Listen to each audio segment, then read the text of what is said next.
드라마보다 재밌고 흥미진진한 성경 이야기가 펼쳐집니다. 더 깊은 성경의 세계로 인도하는 CTS 두란노 성경교실 인바이블의 최윤영입니다.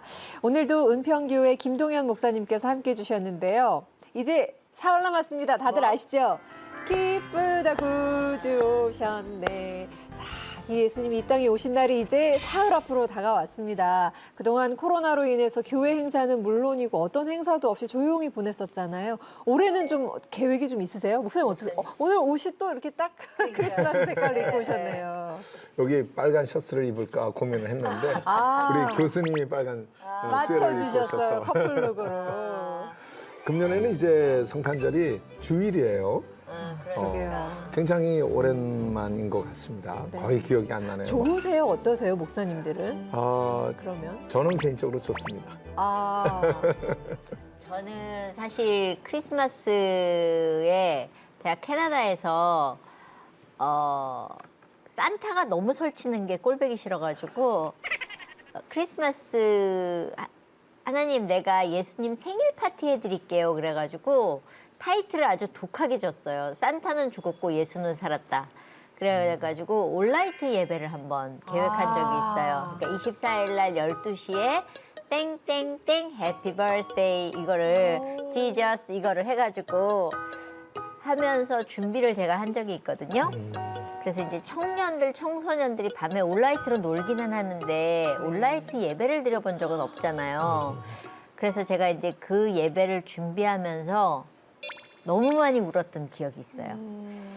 그러니까 우리는 예수님이 오신 것만 기뻐했었는데 하나님이 그 아들을 죽기 위해서 이 땅에 보내실 때 그 아버지는 얼마나 가슴이 아팠을까. 그걸 생각하면서 그 예배를 준비하는데 제가 여태 맞았던 그 어떤 크리스마스보다 너무 마음이 아려오고 하나님 정말 감사합니다.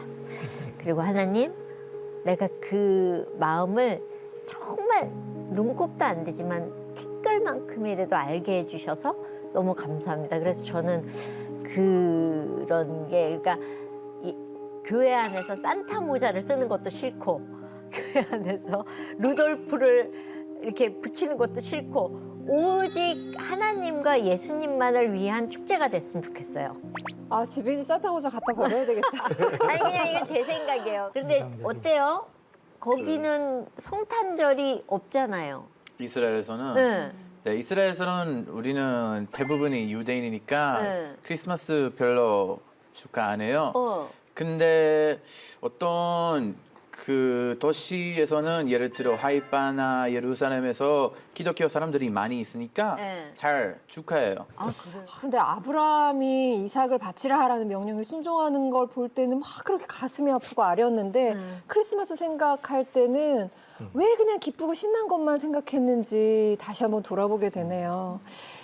성탄절의 의미와 가치가 화려한 조명, 값비싼 선물들을 많이 가려져 있었던 것 같습니다. 가족과 친구들이 같이 모여서 인바이블 함께 이렇게 저희 그 유튜브 채널도 열려 있거든요. 같이 틀어놓고 보시면서 하나님도 생각하고 예수님도 생각하면서 아주 뜻깊은 그런 크리스마스 보내시면 어떨까 싶습니다. 그럼 다 함께 성경 속으로 들어가 보겠습니다. 인바이블.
오늘은 개혁의 왕 2부로 요시야에 대해서 배워볼 텐데요. 하임 형제, 이스라엘 사람들은 요시야를 어떻게 평가해요? 궁금하다. 어땠어요? 우리는 어떻게 배웠어요? 개혁의 왕 2탄이죠. 우리는 네. 히스기야처럼 네. 요시야에 대해 배워봤을 때 네. 엄청 신한한 인물로 배웠어요. 왜냐면 요시야도 네. 우리는 이거 우리 성경적인 역사에서는 자주 생겨요. 우리는 그 길을 잃어버린 네. 그 상황이 많이 생겼는데 그쵸. 그래서 히스기야 후에도 우리는 그 길을 다시 잃어버렸어요. 잃어버렸잖아요. 그렇죠. 문하세 덕분에. 그래서 요시야 덕분에 우리는 다시 하나님을 찾을 수 있었어요. 그래서 우리는 그 요시야에 대해 생각하면 배우면 엄청 밝게 엄청 긍정적인 의미로 배워요. 저 요시야 왕이요, 8살에 왕이 됐어요. 8살이면 우리는 이제 초등학교 입학할 나이잖아요. 근데 할아버지가 가장 악한 왕 중에 하나였던 므낫세 왕이었죠. 근데 어떻게 이렇게 그렇다고 아버지가 그렇게 또 선한 왕도 아니에요. 아버지도 악한 왕이었어요. 그런데 어떻게 이렇게 선한 왕으로 평가받고 종교 개혁까지 이뤄낼 수 있었을지, 목사님 이게 어떻게 가능한 거예요? 네, 말씀해 주신 대로 이제 요시야는 8살에 왕이 돼요. 8살에 왕이 되는 사람들이 아마 세계 역사 속에 많지 않을 거예요. 네. 우리 조선 시대는 왕관 제가 씨는 밑으로 쑥 꺼졌을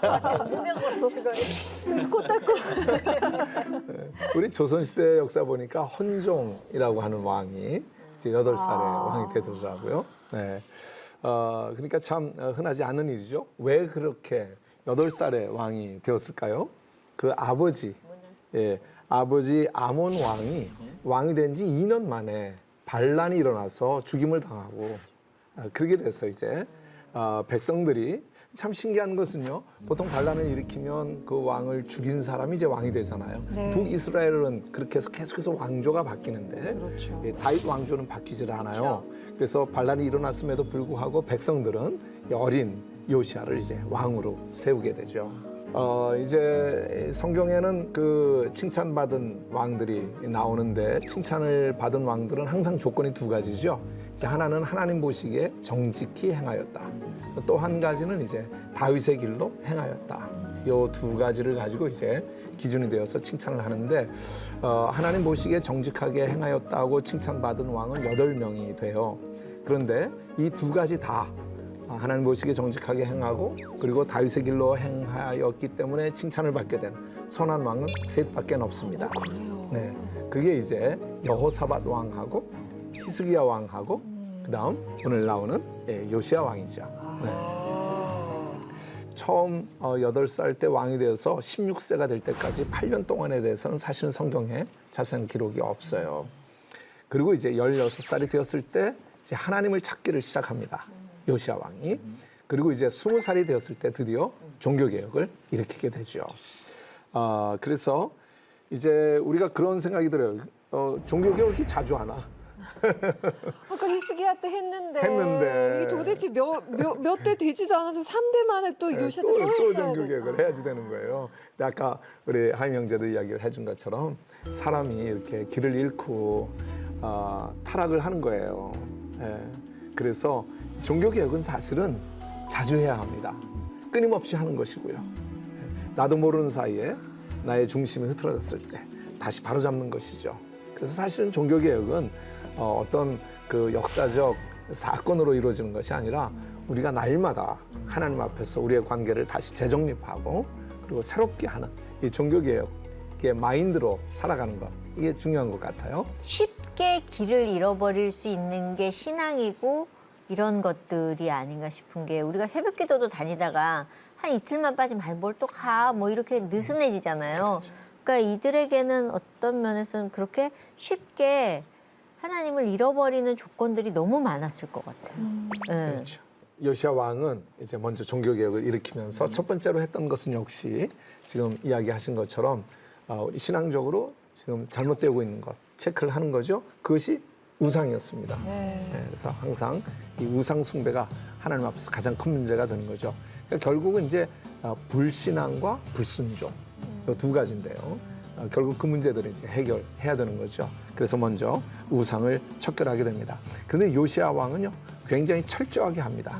앞서서도 우리가 지난 시간에 히스기야에 대해서 공부를 하면서 이 종교개혁의 내용을 보았습니다만은 요시야는 히스기야의 종교개혁보다 더 철저하게 했어요. 그래서 우상을 다 없애고 그리고 우상을 숭배하던 제사장들 다 죽이고 그다음에 그들의 뼈를 빻아요. 다 불살라서 빻아서 가루로 만들어서 뿌립니다. 그러니까 정말 아예 뿌리를 내리지 못하도록 아예 싹 근절을 하는 것이죠. 전멸했네요. 전멸시켰죠. 구석구석 다 뒤져서 샅샅이 찾아내서 그걸 다 척결하게 됩니다. 그리고 그냥 유대 땅만이 아니고 이 북이스라엘의 땅까지도 계속해서 이 우상을 척결하는 일을 요시야 왕이 해요. 그래서 굉장히 시간이 오래 걸려요. 한 6년여 동안에 네. 이제 그 우상들을 다 척결하게 됩니다. 일단 여기까지 들으면 멋있다. 너무 멋있어요. 확실하네. 아, 그러네요. 끝까지 멋있지 않아요? 끝까지 멋있지. 응. 아 좋아. 좋아. 뻥 뚫려. 집사님이 좋다 그런 거 진짜 좋은 거예요. 아니 왜냐하면은 네. 그런 거 있잖아요. 할래면 하고 말래면 말지. 하다 마는 것도 그렇고 안 할 것 같으면 안 하는 게 맞는 것 같아서요. 맞아요. 칼을 뽑은 이상. 예, 칼을 뽑아서 지금 완전히 깨끗하게 정리하는 거잖아요. 네. 예. 네. 근데 사실 이렇게 하는 일이 여로보암 시대에, 그러니까 북이스라엘이 처음 만들어졌을 때 하나님이 예언하신 거 아니에요? 요시야라는 이름까지도 정확하게. 맞습니다. 그래서 열왕기에 보게 되면은 네. 이 요시야가 등장하여 종교개혁을 일으키게 될 것에 대해서 미리 예언하여 말씀해 주셨죠. 네. 그것이 지금 이 요시야 시대 때 말씀하신 바대로 이제 이루어지게 된 것이죠. 그러면서 이제 우상을 다 척결하고 그 다음엔 이제 역시 성전을 다시 열고 또 성전을 수리하게 됩니다.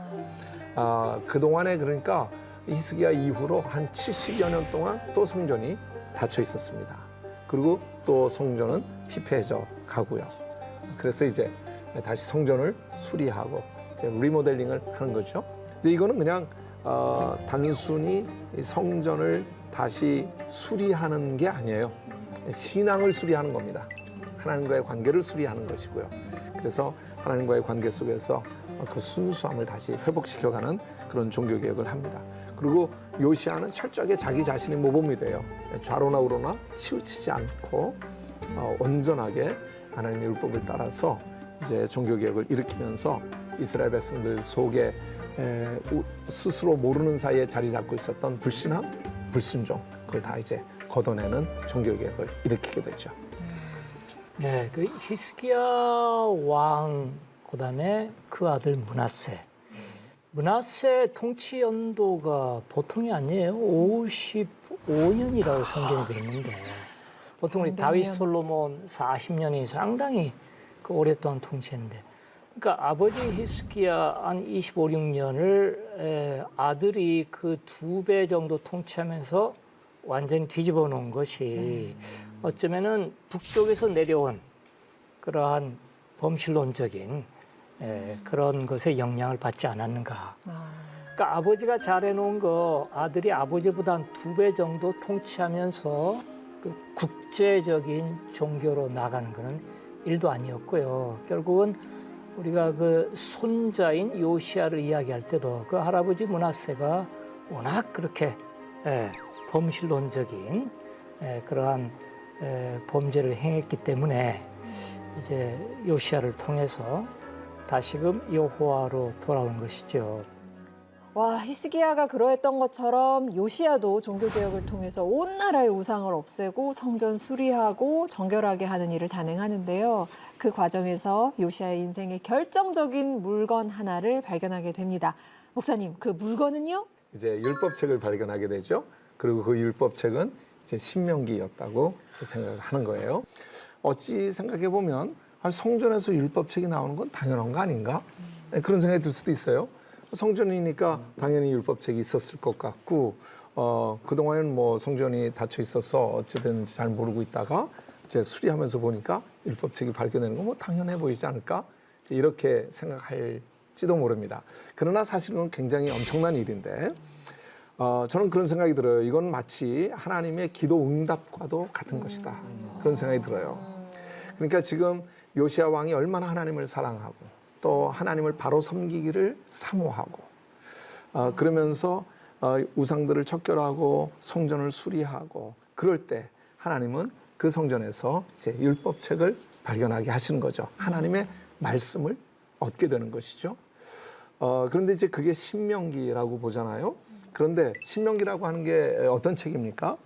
신명기는 이스라엘 백성들이 이제 요단을 건너 가나안 땅에 들어가기 전에 이제 모세가 마지막 설교를 하는 거죠. 이제 하나님이 주신 이 젖과 꿀이 흐르는 땅에 가면 너는 이렇게 살아야 된다. 이게 하나님 뜻이다. 이제 그걸 가르쳐 주는 말씀이잖아요. 그러니까 요시야는 그 말씀을 들을 때 감격으로 받는 거죠. 그래서 하나님이 마치 기도 응답과도 같이 그렇게 이제 요시야에게 준 선물이라고 저는 이제 생각이 들어요. 그리고 이 신명기를 읽으면서 요시야는 깨닫게 되는 거죠. 질문에 대한 해답이 얻게 되는 거예요. 뭐냐면 왜 우리는 이렇게 어려운 국제 정세 속에서 하나님의 선택된 백성으로서 이렇게 고난을 당하는가? 왜 우리에게는 이렇게 어려움이 찾아오는가? 그것에 대한 대답이 아주 명확해진 거죠. 신명기의 말씀을 보게 되면 하나님이 원하시는 길을 가야지 되는데 그러지 못했던 거예요. 이것 때문이었구나. 그 답을 아주 명확하게 얻게 되죠. 그래서 그 말씀을 듣게 되었을 때에 그때 제일 먼저 보였던 반응은 베옷을 입는 거예요. 역시 회개하며 하나님 앞에 엎드리는 것이죠. 그래서 온 우리 백성들이 이 말씀대로 살지 못해서 이렇게 됐습니다. 우리를 불쌍히 여겨주세요 하는 마음 가지고 하나님 앞에 엎드리게 되죠. 그리고 온 백성이 다 함께 하나님 앞에 회개하도록 회개 운동을 일으키게 됩니다. 그게 이제 요시야의 종교개혁이 굉장히 중요한 내용이죠. 율법서를 발견함으로써 가능했던 일이죠. 참 이 말씀이 너무나 중요한 것 같아요. 맞아요. 결국 말씀이 있어야 이것이 우리의 삶의 기준이 되고 또 나를 바라보기에는 거울이 되고 그래서 그 말씀 앞에서 이제 나를 고쳐갈 수가 있게 되는 거죠. 진정한 개혁이 이루어지는 것이죠. 율법서를 발견한 것도 성전 청결을 감행했기 때문에 있는 거잖아요. 그게 헌금함에서 나왔다는데 맞나요? 글쎄 말입니다. 아주 재밌죠? 네. 네, 율법책이 어떻게 헌금함에서 헌금함에서 나와요. 그래서 그 말씀해 보게 되면 헌금을 꺼내려다가 네. 네, 그래서 우리 옛날 성경에는 이제 연보 네. 교회에서 연보를 꺼내려다가 이제 네. 발견했다 그래요. 아마도 이런 생각이 듭니다. 너무나 우상 숭배가 극심해져 갈 때 그때 율법책을 보호하고 싶은 마음이 있어서 그래서 그걸 숨겨둔 것. 헌금통은 안 누군가가 건드릴 테니까. 그 안에 숨겨둔 것으로 그렇게 추정을 하죠. 이 하임 사실 굉장히 지금 유대인들은 율법을 소중하게 생각하잖아요. 근데 이랬었던 남유다 상황 보면 어때요? 우리는 그 요시야에 대해 생각하면 요시야 덕분에 우리는 진짜 그 하나님 다시 찾을 수 있었어요. 왜냐하면 우리는 히브리어로 말하면 어떤 사람이 길을 잃어보면 근데 결국에는 하나님을 찾으면 이 표현 그 하자가 베추바 하자가 돌아가는 대답으로 돌아가다. 대답은 누구예요? 하나님이에요. 그래서 요시야 덕분에 우리는 유대인 백성 사람들은 또다시 그 대답으로 돌아갈 수 있었어요. 답을 찾다. 하나님의 타이밍은 기가 막힌 것 같아요. 만약에 이 헌금함에 들어있는 걸 문하세나 아니면 아버지가 봤었으면 야야 그거 야 좀 내다 버려라 그런 거 책 좀 그 쓸데없는 걸 거기다 누가 넣어놨니 돈을 안 넣어놓고 이랬을 텐데 그 성전을 깨끗하게 치우면서 거기에 그 시간에 거기서 보게 하신 건 하나님이실 거잖아요. 그런 타이밍을 맞춰서 일하시는 거에 요시야가 또 마음을 다해서 그런 마음으로 들어가게끔 하나님을 경외했다는 게 참 이거 말로 표현할 수 없는 타이밍의 예술 작품인 것 같아요. 기가 막힌 기가 타이밍. 막힌 것 같아요. 예. 안 그랬으면 또 없어졌을 거고 그리고 그 책이 신명기였다는 게 또 예. 그게 들어가도 복을 받고 나가도 복을 받고 그거죠. 엎어져도 복을 받고 뒤집어져도 복을 받고 넘어지면 뭐 이거잖아요. 굴러도 복을 받고. 예. 이거니까. 예. 근데 그거를 읽으면서 요시야의 입장에서는 아버지와 할아버지가 생각났을 것 같아요. 내 아버지와 내 할아버지는 이 일을 행하지 않았는데라는 가슴 아픔 그런 게 있었지 않았을까? 그래서 지금 이렇게 됐구나 하는 그래서 막 정말 그래서 배에 옷을 찢고 회개하면서 눈물을 흘리지 않았을까 네. 그런 생각이 드네요. 이집트에서 그 샤바카라는 그런 파라오가 비슷한 시기인데 멤피스에 지으신 프타를 위해서 내가 좀 그 프타 신의 경전을 읽고 싶다 가져오셔 했거든요. 근데 신화 가져왔어요. 파피루스 두루마리였는데 벌레를 먹어가지고 그걸 안 펼쳐봐가지고 펼친데 보이질 않아요. 그래서 호통을 치면서 다시는 벌레가 먹지 못하도록 돌판에다 새겨라. 그래서 그 유명한 말씀으로 천지를 창조했다는 이집트의 창조의 신 프타 신의 샤바카 석피가 지금 런던 박물관에 있는데요. 그것과 비교가 돼요. 율법책을 발견한 것. 세페르하 토라, 토라의 책. 야훼를 지금 우리가 아도나이라고 했거든요. 왜냐하면 유대인들은 여호와 이름 부르면 죽어요. 그렇죠. 십계명에서 망령되이 걷지 말라고 그랬으니까. 그래서 우리의 주님이라고 아도나이라고 그래요.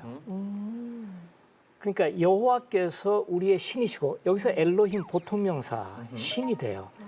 그거는 엘리야도 바알이 엘로힘이면은 그를 쫓고 여호와가 엘로힘이면 그를 쫓으라 이게 본문이거든요. 엘로힘이 보통명사 신이라는 뜻이에요. 그리고 여호와는 한 분이시다. 그렇죠. 이게 신명기의 모든 근본 정신이라고 생각해요. 제가 보기엔 최고의 발견이었습니다. 딱 그거를 발견했어요. 한 70년 정도 그 성전에 묵혀져 있었던 그런 정말 먼지 덮인 그런 율법책을 펼쳐 읽고 요시야가 느꼈을 그러니까 반가움과 기쁨도 있지만 굉장히 큰 두려움도 있지 않았을까. 모세가 전한 그 율법 속에 하나님의 말씀을 지키지 않았을 때 어떤 진노가 임하는지 상세하게 적혀 있었기 때문이고요. 요시야 시대에 실제로 어떤 일들이 행해지고 있는지 요시야는 알고 있었으니까요. 그래서 요시야는 회개했고 하나님 말씀에 순종하기를 결심합니다. 이후에 요시야 왕이 하나님 앞에서 여러 가지 종교 개혁들을 단행하는데 그중에서 가장 잘했다 칭찬받는 일은 뭐예요? 네, 요시야 왕은 이 종교개혁 가운데 중요한 것은 히스기야 왕도 그런 면이 있었는데요. 유월절을 이제 또 다시 지키는 거죠. 네. 이 유월절은 이스라엘 백성들에게 이 절기는 굉장히 중요하죠. 유월절이 이제 최대 절기이고, 그리고 이제 맥추절이 있고 또 초막절이 있죠. 이게 이제 유대 사람들의 이제 3대 명절이라고 이야기를 할 수가 있는데요. 이 유월절이라고 하는 것은 하나님이 애굽에서 이 백성을 내가 구원하여 냈다. 너희는 나의 백성이다. 나는 너희의 하나님이다. 이것이 이제 핵심인데, 그래서 이 유월절을 지킴으로써 그것을 계속해서 잊지 않도록 하나님은 참 그렇게 생각해 보면 굉장히 자상하신 분인 것 같아요. 우리가 잘 잊어버리는 거 너무 잘 아셔가지고 잊어버리지 마라. 그리고 이제 절기를 정해주시는 거죠. 근데 이스라엘 백성, 이 유다 백성들이 그걸 지키지 않고 있었어요. 그래서 이제 요시야는 종교개혁을 일으키면서 유월절을 다시 지키게 됐습니다. 지금 혹시 기억해요? 그러면 어떤 절기들이 있어요? 유대인들이 철저하게 지키는 거. 우리 그 가장 중요한 명절은 세 개로 나누어요. 네. 첫 번째는 유월절, 두 번째 질질절, 세 번째로 그 조막절이에요. 왜냐하면 그 유월절 때는 우리는 우리 자유 찾은 순간을 그 기념하고 해방일. 광복절처럼. 그렇죠. 그리고 질질절은 우리는 그 토라, 우리 성경을 받은 날, 모세로. 그리고 마지막으로 초막절 때는 우리는 40년 그 사막에서는 그냥 걸어가서요. 이 기간 또 기념해야 돼요. 그래서 이 세 개 그 명절은 히브리어로 샬로시 레갈림 불러요. 레갈림은 다리예요. 아니면 걸어가는 행동이에요. 그래서 우리는 이 명절 때는 우리 예루살렘에서 있는 성전으로 올라가서 아니면 걸어가서 거기 기도하고 주무하고 축하하고 이거 무조건 해야 돼요. 아, 요시아한테 되게 고맙겠어요. 그렇죠. 그렇죠. 유대인들은. 그래서 우리는 한턱 쏴요. 천국 가서 한턱 그러니까. 쏘도록 하겠습니다. 근데 얼마나 율법을 철저하게 읽고 공부해서 정확하게 지켰는가 하는 생각도 하게 돼서 요시아가 더 존경스럽기도 했습니다. 그렇게 대대적으로 6월절을 지켰는데 그러면 해필리 에버 애프터 그냥 행복하게 잘 살았다 이렇게 끝나면 정말 우리가 생각하기엔 그게 맞는 것 같은데 요시아 왕의 죽음은 좀 달랐어요. 어땠나요, 목사님? 예, 이렇게 훌륭한 왕이 네. 예, 전쟁터에 나가서 전사하게 됩니다. 참 너무나 마음이 아픈 요시아 왕의 죽음을 보게 됩니다. 애굽 왕이 이제 바벨론을 치기 위해서 갈그미스라고 하는 곳으로 이제 가려고 하는데 그걸 이제 막기 위해서 요시아 왕이 전쟁터에 나가게 되죠. 사실은 이제 그 전쟁터에 나가고자 했을 때 애굽 왕 느노가 미리 이야기를 해요. 이건 하나님이 원하시는 일이 아니다. 막지 말아라. 그러면서 미리 알려줌에도 불구하고 이제 요시아는 그 누구의 말을 받아들이질 않죠. 그래서 전쟁터에 나갔다가 결국은 그 전쟁터에서 이제 전사를 하게 되고 맙니다. 그래서 저는 그런 생각이 들어요. 하나님이 때로는 이스라엘 백성들이 이제 바벨론에서 돌아올 때도 고레스 왕을 통해서 돌아오게 하잖아요. 고레스는 이방 왕이었는데 고레스 왕을 통해서 하나님의 말씀을 주시고 그리고 돌아오게 하고요. 또 이렇게 느고 애굽의 왕인데 그를 통해서 하나님 또 말씀하세요. 그리고 또 민수기에 보게 되면 나귀를 통해서도 말씀하시거든요. 그래서 하나님은 여러 채널을 통해서 말씀을 하시는 것 같아요. 그런데 요시아 왕은 그걸 받아들이지를 못했죠. 그래서 그만 안타깝게도 전쟁터에 나가서 죽게 됩니다. 네. 무기또에서 죽음을 맞이하는 요시아 왕 바로 그 장소에 인바이블이 다녀왔거든요. 요시아가 안타깝게 죽음을 맞이한 그 장소는 지금 어떤 모습으로 남아있을지 인바이블에서 확인시켜드리겠습니다. 통신원 나와주세요. 샬롬. 인바이블 이스라엘 통신원 유병성 목사입니다. 요시아 왕은 어린 나이에 왕이 되었지만 성전을 보수하고 종교 개혁을 한 왕으로 잘 알려져 있습니다. 요시아 왕이 성전을 보수할 때 서기관 사반이 왕의 명령을 대제사장 힐기야에게 전했습니다. 제가 있는 이곳은 다윗성 입구의 라지스톤 스트럭처의 발굴 현장인데요. 이 근처에서 사반의 아들 그마랴우라는 글씨가 적힌 인장이 찍힌 작은 진흙 조각이 발견되었습니다. 이런 진흙 조각을 불레라고 하는데요. 어쩌면 여기에 기록되어 있는 이 사반이 요시아 왕 때 활동했던 서기관 사반과 연관이 있을 수 있습니다. 성경에는 요시아 왕의 죽음에 대한 자세한 언급이 있습니다. 그곳으로 이동해 보겠습니다. 꽤 걸린다.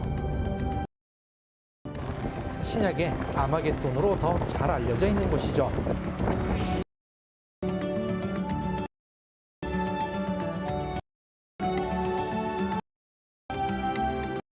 무깃돈은 이미 가나안 시대부터 중요 길을 지키는 전략적 요충지였습니다.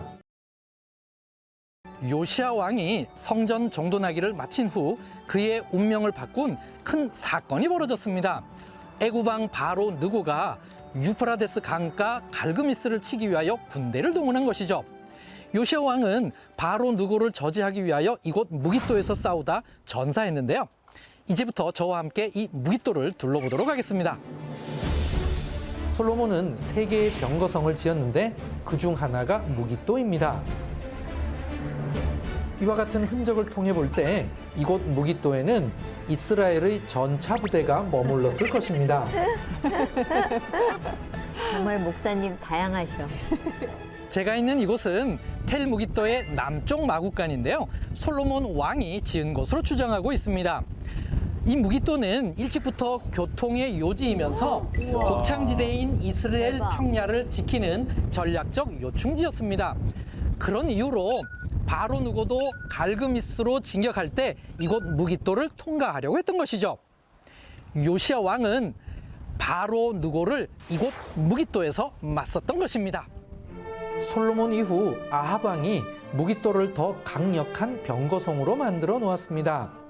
그러므로 이곳은 요시야 왕 때에도 병거성으로 활용되고 있었습니다. 여로보암 혹은 아합 왕이 만든 곡식 저장소도 있는데 아마도 말들의 먹이를 보관했던 장소로 보입니다. 대박이다. 무엇보다도 아합 왕이 안정된 물 공급을 위해 거대한 물 시스템도 구축해 놓았습니다. 이 물 시스템은 수직으로 36m를 파고 내려가서 수평으로 70m를 파서 물 근원지와 연결지은 것입니다. 제가 있는 이곳은 텔 무깃도의 물 시스템인데요. 큰 전쟁을 대비해서 아합 왕이 만든 것으로 추정하고 있습니다. 텔 무깃도에는 이와 같은 거대한 물 시스템이 있기에 당시에는 아주 강력한 요새였던 것입니다.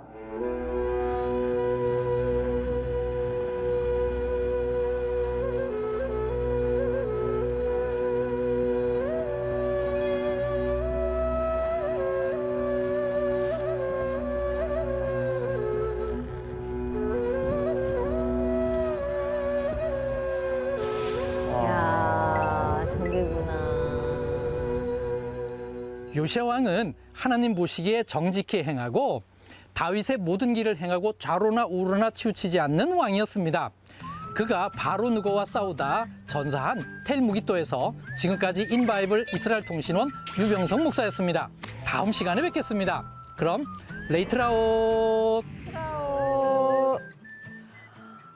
요시아가 죽음을 맞이한 장소를 먼저 봤습니다. 하나님만 의지하면서 그 말씀에 순종하고자 했던 요시아가 왜 하나님의 뜻을 거역하고 나가지 말았어야 했던 전투에 나가게 됐을지 잘 이해가 안 되는데 이게 어떻게 된 건가요?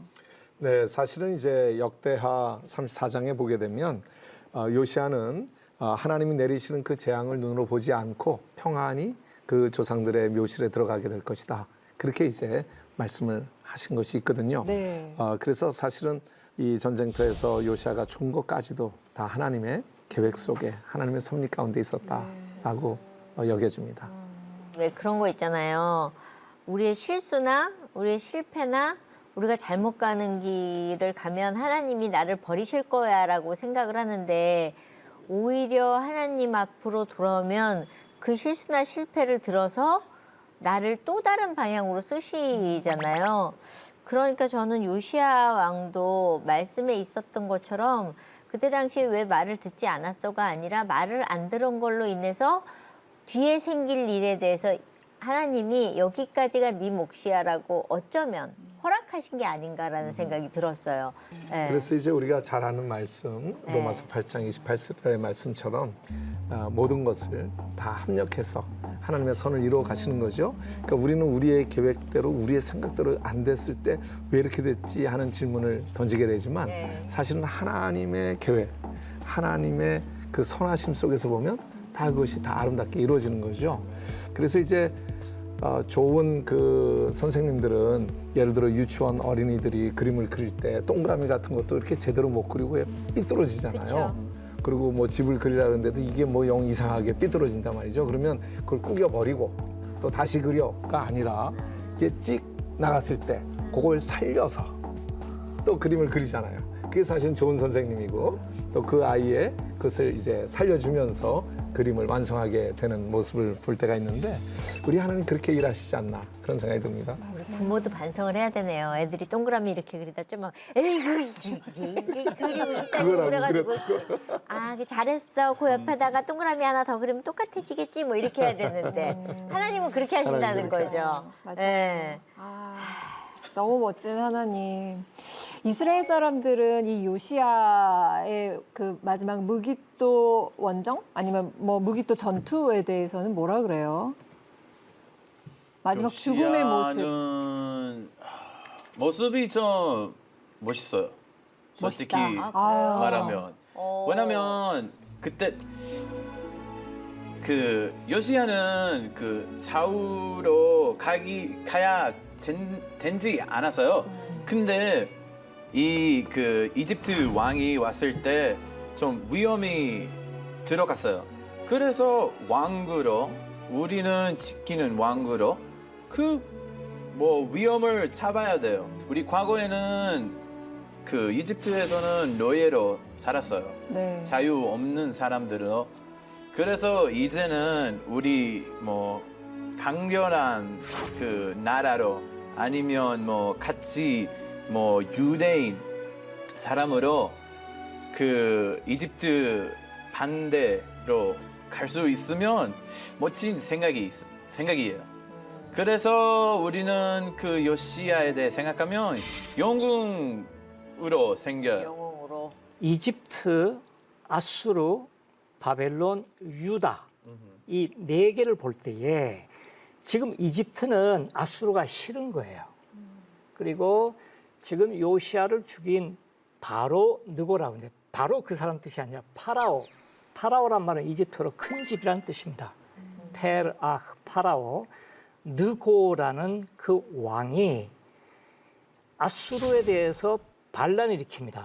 왜냐하면 이 이집트 왕은 아슈르바니팔 왕에 의해서 책봉된 말하자면 봉신이에요. 식민지 왕이에요. 근데 복수를 하러 지금 유프라테스 강의 갈그미스, 카르케미슈라는 쪽으로 올라가거든요. 그럼 요시야가 판단을 잘해야 돼요. 그렇다면 요시야 왕이 왜 예루살렘에서 저 무기토까지 갔을까? 바로 아수르의 군사 요청이죠. 저 이집트가 반란에서 올라오는데 우리 땅까지 오기 전에 네가 가서 좀 막아주라. 바벨론이 아니라 아수르예요?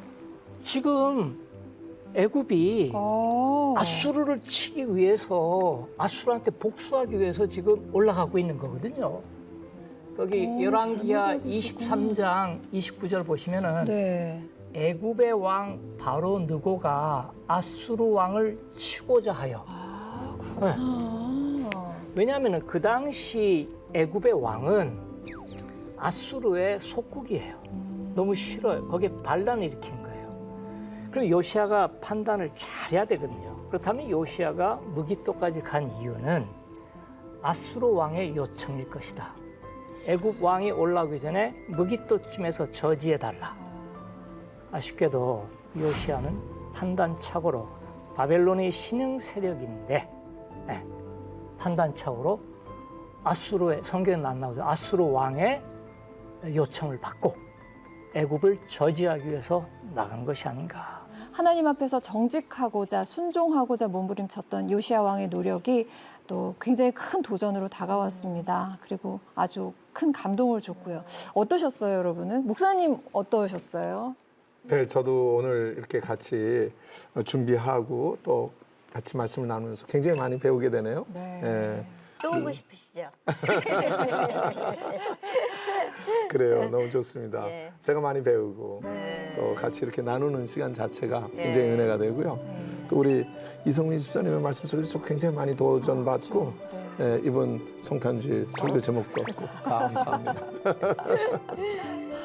저는 사는 거 짧고 굵게 살겠다라는 생각을 좀 해본 게 네. 왜냐하면은 요시야는 어쨌거나 성경에 나오는 왕 중에서 그래도 성전을 애써서 깨끗하게 그리고 말씀을 본인이 받고 정말 울부짖었고 그런 가운데서 정말 애쓰고 힘쓴 기간이 있었잖아요. 저는 그런 걸 보면서 어떻든 간에 마지막에 어떻든 그 사는 동안에 하나님만 온전히 바라보고 살았던 그 인생이기 때문에 저는 높은 점수를 주고 싶어요. 뭐 제가 점수 준다고 뭐 좋아하실 건 아니겠지만 하여튼 그런 마음입니다. 좋아하실 거예요. 예. 다 보고 계세요. 하임 어떠셨어요? 저요 좋았어요. 드디어 우리는 그 긍정적인 인물에 대해 이야기하니까 네. 그리고 히스기야하고 요시야도 좀 기적한 그 왕이었어요. 왜냐면 아버지하고 할아버지 뭐 등등 다른 왕들은 너무 안 좋은 엉망이었는데 왕들이었는데 근데 이 두 인물이 그 과거의 왕들의 실수를 다 고쳤어요. 그런 거는 좀 기적 같은 활동이에요. 그런 부모 밑에서 그렇죠.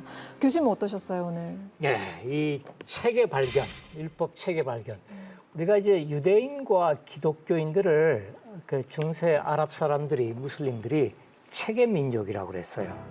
아랍어로 딤이라고 그러는데, 그래서 세금도 감면해주고, 그래서 유대인들도 세페라 토라, 토라를 모세오경을 1.200도 변함없는 말씀으로 지금도 매주 안식일에 토라를 낭독하는 것이 가장 중요한 순서고요. 그래서 책이나 장절 구분 없이 53개 분량으로 되어 있습니다.